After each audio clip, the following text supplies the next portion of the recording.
আসসালামু আলাইকুম রহমতুল্লাহি ওয়া বারাকাতু। সুপ্রিয় দর্শক শ্রোতা, আজকে আমি আপনাদের মাঝে আলোচনা করব দরুদ পাঠ করার ফজিলত নিয়ে। দরুদ পাঠ করার অনেক ফজিলত কোরআন এবং হাদিসে দ্বারা প্রমাণিত। আমি এর সামান্য কিছু ফজিলত আপনাদের মাঝে উপস্থাপন করব ইনশাআল্লাহ। 1 নম্বর ফজিলত হলো আল্লাহ তাআলার সন্তুষ্টি লাভ হয়। 2 নম্বর হলো আল্লাহ তাআলা তার গুনাহকে ক্ষমা করে দেন। 3 নম্বর হলো তার মর্যাদা বৃদ্ধি পায়। এ সম্পর্কে মুসলিম শরীফের এক হাদিসের মধ্যে রাসূল করিম সাল্লাল্লাহু আলাইহি ওয়াসাল্লাম বলেছেন, যে ব্যক্তি আমার উপরে একবার দরুদ পাঠ করে আল্লাহ তাআলা তার উপরে 10 বার রহমত নাজিল করেন এবং তার 10টা গুনাহ ক্ষমা করে দেন এবং তার 10টা মর্যাদা বৃদ্ধি করে দেন।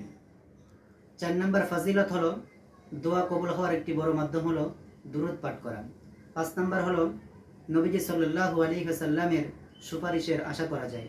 6 নম্বর হলো আত্মিক প্রশান্তি এবং নেক আমলের বরকত হয়। 7 নম্বর হলো কবরের আযাব থেকে বাঁচার একটি বড় মাধ্যম হলো দরুদ পাঠ করা।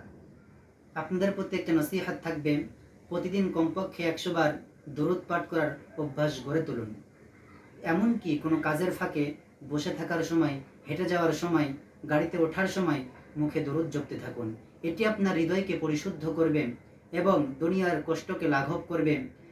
এমনকি রাসূল করিম সাল্লাল্লাহু আলাইহি সাল্লামের সাথে আখিরাতে আপনি তার নিকটবর্তী হবেন। এ সম্পর্কে রাসূল করিম সাল্লাল্লাহু আলাইহি ওয়াসাল্লাম এক হাদিসের মধ্যে বলেছেন, যে যাকে ভালোবাসবে কাল কিয়ামতের ময়দানে তার সাথেই তার হাসর হবে। সুপ্রিয় দর্শক শ্রোতা, আজকের মতো আমি এখানেই বিদায় নিচ্ছি। দেখা হবে পরবর্তী ভিডিওতে দরুদের আমল সম্পর্কে। ততক্ষণে সুস্থ থাকুন, ভালো থাকুন। আল্লাহ হাফেজ।